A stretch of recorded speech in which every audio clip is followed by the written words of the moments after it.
The morning at Split Rock Meadow felt narrower than the day before. The sky was pale and high, almost colorless, and the wind had shifted. It came from the east now, dry, restless, threading through the split in the rock with a low whistle that sounded like someone thinking out loud. We broke camp slowly. No one said it, but the terrain ahead looked less forgiving. Low ridges, scrub, pockets of shadow where rock jutted sharply. The path would climb and fall unpredictably before bending toward a higher stretch of open lands locals had once used for grazing. Agnes was up before anyone else, snaking along the base of the rock wall, nose down, tail flicking. Pearl stretched and yawned so wide I could see every tooth in her square little mouth. Chet stood off to one side, tightening the straps of his backpack with practical movements. He did everything that way, economical, deliberate, no wasted motion. Dad came up beside him. Did you sleep? Enough, Chet said, smiling faintly. You learn to sleep when you can. Mom brushed a stray piece of grass from his sleeve as if he were one of her own boys. You were always disciplined. I had to be, he replied lightly. Language study doesn't reward laziness. Aoife lingered near the stream, looking at her reflection. She had been quieter since yesterday's conversation about fear and policy and pressure.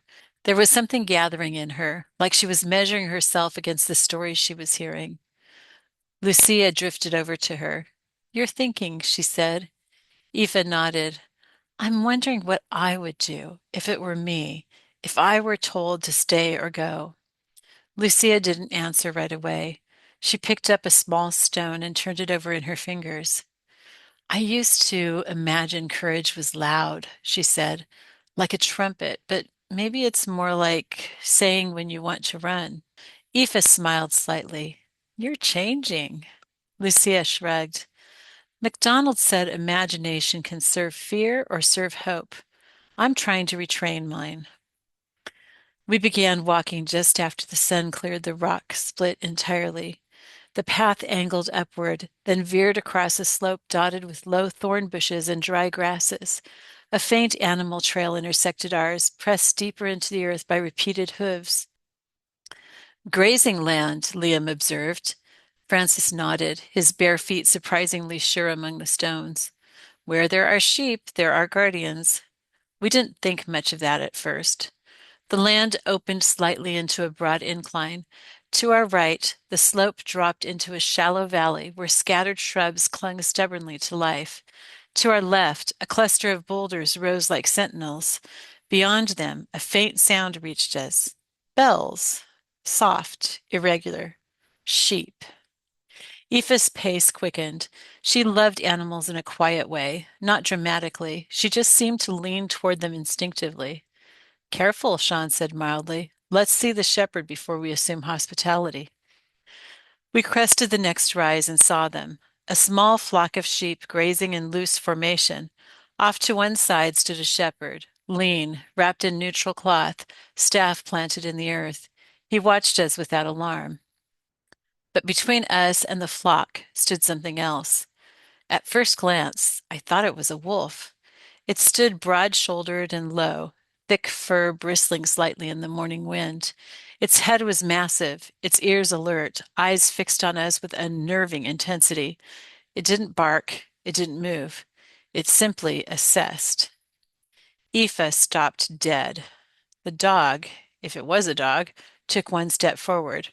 Pearl stiffened. Agnes, utterly fearless and perhaps lacking in certain self-preserving instincts, darted ahead a few feet and then froze, long body taut. Don't run, Dad said quietly behind me. The animal's lips curled just enough to show teeth. Aoife swallowed, but didn't retreat. Francis moved, not fast, not dramatically. He stepped forward from our group with empty hands visible. His posture wasn't confrontational. It wasn't submissive either. It was open. Peace, brother, he said softly. The dog's ears twitched. It advanced another slow step. Now we could see clearly. It was a livestock guardian dog, larger than most, thick-coated, bred for endurance and protection. Its gaze flicked briefly to the shepherd who had not moved. He's doing his job, Chet murmured beside me. Aoife stood very still. Francis stopped several paces from the dog. He lowered himself slightly, not crouching, not challenging, simply reducing his height. "You are brave," he said conversationally, as if addressing a fellow pilgrim. "You have been entrusted with lives." The dog's growl rumbled low, but did not escalate. The shepherd finally spoke, calling out in a language none of us fully understand, but the tone was calm, a command. The dog did not retreat. It held position. "He's testing us," Sean whispered. "No," Dad replied quietly. "He's testing her." Aoife's eyes were fixed on the dog, not defiant, not terrified, present. Francis turned his head slightly toward her. "Do not shrink," he said. "Stand as one who means no harm." Aoife inhaled slowly. The wind lifted her hair. She did not step back. The dog's posture lifted almost imperceptibly. The rigid line of its spine eased a fraction. It barked once, sharp, authoritative, and then turned its body slightly sideways, blocking direct access to the flock, but no longer advancing. The shepherd walked forward at last, staff tapping rhythmically against stone. He spoke to the dog, laid a hand briefly on its neck, then gestured that we might pass along the far edge of the grazing area. As we skirted the perimeter, the dog walked parallel to us, eyes never leaving Aoife until she was beyond its invisible boundary. When we were safely past, Aoife exhaled, shaky but upright. "I thought it was a wolf," she admitted. Francis smiled. "Many guardians resemble threats." Chet nodded. "Sometimes what looks like danger is actually protection, just not for you." We continued walking, the bells fading behind us. After a few minutes, Aoife said, "It didn't attack because it wasn't afraid." Francis tilted his head. "Explain." "It knew its role," she said slowly. "It wasn't reacting. It was guarding." Dad smiled faintly. "There's a difference between fear-driven aggression and duty." Sean glanced back toward the flock. "And sheep don't survive without someone willing to stand between them and teeth." Lucia's imagination flickered visibly in her eyes. "But sheep don't fight back." "No," Claire said. "They follow." Aoife frowned slightly. "Is that courage?" "Sometimes," Chet said. "It takes courage to follow a voice when there are other sounds." The desert father, who had walked in silence most of the morning, spoke from behind us. "In the desert, sheep without a shepherd die.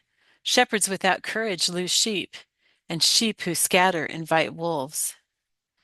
We walked on, thinking about what he said. The path narrowed again, climbing through a rocky corridor where the wind funneled sharply.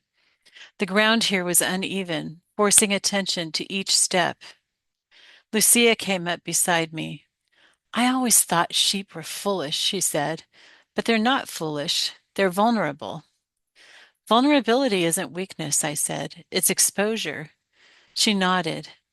"And courage is what? Staying exposed?"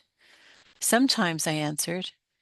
Ahead of us, Chet and Dad had fallen into quieter conversation.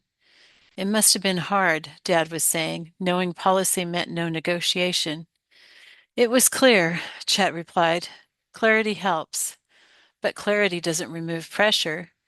"No," he agreed. "It removes confusion." Dad nodded slowly. "When you decide in advance that fear doesn't get to dictate, you don't waste energy debating every threat." Chet smiled faintly. "Joshua didn't negotiate Jericho." "No," Dad said. "He marched." The land began to level again, rising toward what locals call the Shepherd's Rise, a broad, wind-swept plateau that offered clear sight lines in every direction.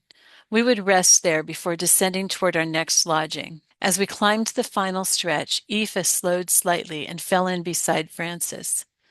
"I wanted to run," she confessed. "But you did not." "I didn't want the dog to think I was prey." Francis laughed softly. "Prey runs because it believes the predator has final authority." She considered that. "And sheep?" she asked. "Sheep follow because they believe the shepherd does." We reached the top just as the afternoon light began to warm. The plateau spread wide and open, grasses bending in waves under the wind. From here we could see the route stretching faintly ahead, hills rising toward a distant horizon. Pearl trotted happily in small circles. Agnes investigated a cluster of rocks and emerged with what looked suspiciously like a stolen scrap of wool. Claire retrieved it without comment. We settled in small groups. Eva sat down on a flat stone and stared out over the land. I've been thinking, she said after a while. I tend to assume I'm either sheep or shepherd, either passive or responsible, but maybe courage is different in each role. Chet looked at her thoughtfully. I think it is. How? As a sheep, he said, courage is staying near the voice that leads you. As a shepherd, courage is standing between danger and what's been entrusted to you. She nodded slowly.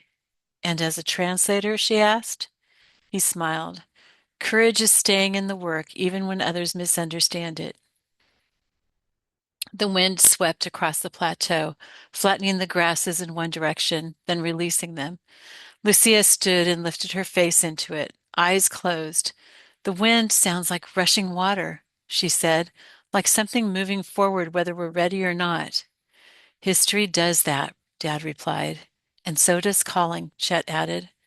No one said the word courage, but it was there, in the guardian dog's stance, in Aoife's decision not to run, in the shepherd's quiet authority, in the steady policy that refused to yield to fear, and in the long road ahead.